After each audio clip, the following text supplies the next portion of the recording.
Hello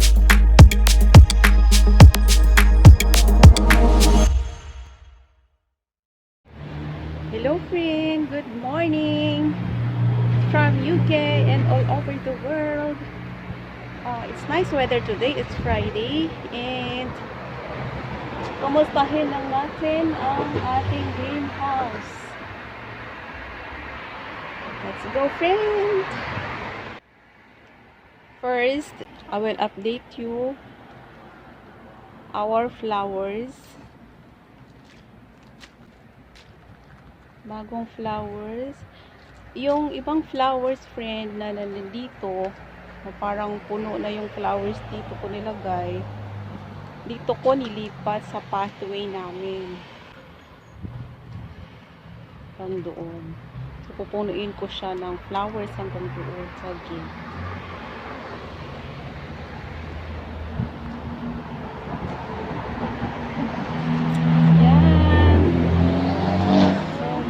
Inside the greenhouse. This one friend, meron na kaming sibuyas dahon. Ilagay ko lang siya dito. Tinry ko lang na itanim dito sa paso. Kasi itong bamboo na to, galing sa mother-in-law, hindi siya nabuhay. So namatay siya. So nagtanim ako dito ng sibuyas dahon. Yan, sibuyas dahon na kami friend. At saka yung malalaking bunga ng kamatis, ilipat ko yan siya sa other pot.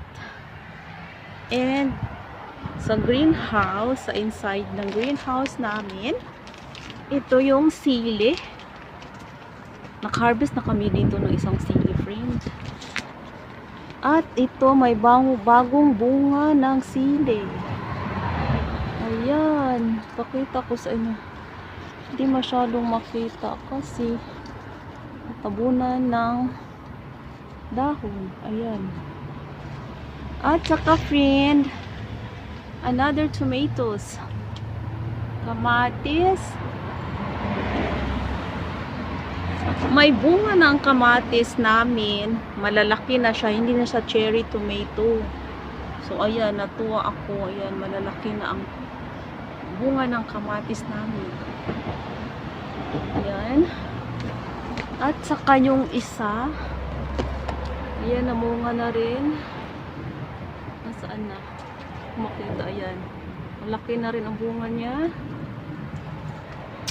At nag-iisang strawberry. Ayan, ako-survive siya. Tatlo sana yung strawberry namin na plant. Yung dalawa, namatay friend. So, ito, isa na lang. Pero maganda ang kubo niya. At friend, yung bitter gourd, ang palaya namin. Yan. Dalawa to sila. Yan. At natuwa ako friend, mayroon na siyang bulaklak. Magpuproduce na siya ng ampalaya, vegetable or bitter gourd. Yan. Ako lang naman kasi ang kumakain ng ampalaya, friend. Yung asawa ko, hindi kumakain ng gulay. Yan. Kaya, nag-try ako magtanim. Kasi, bumili kami ng seeds ng ampalaya.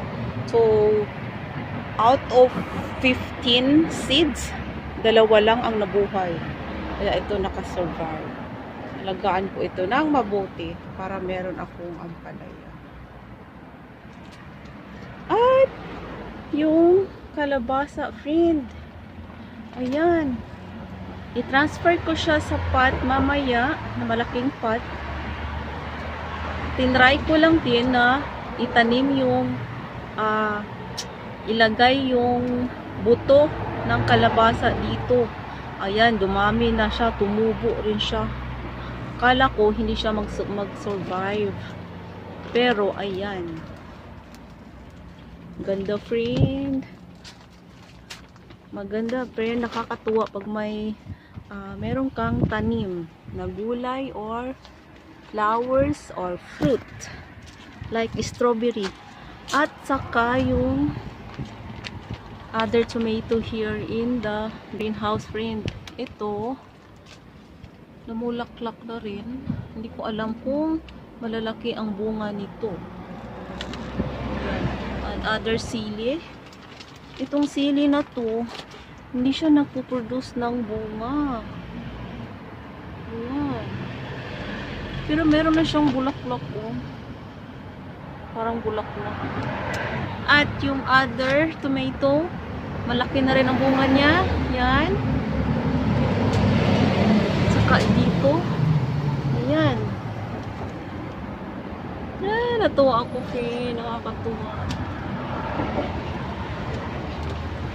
Saka yung bush namin na tomato, friend. Ito yung mga cherry tomato namin. Nilabas namin kasi malaki na. Pero marami pa rin siyang bulaklak. Pupugos ng bunga. Cherry tomato. Ayan. Ayan, friend, oh.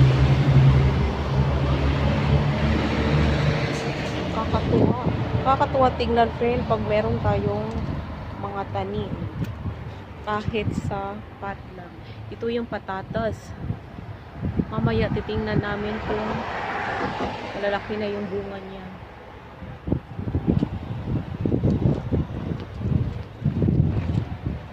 See you later, friend.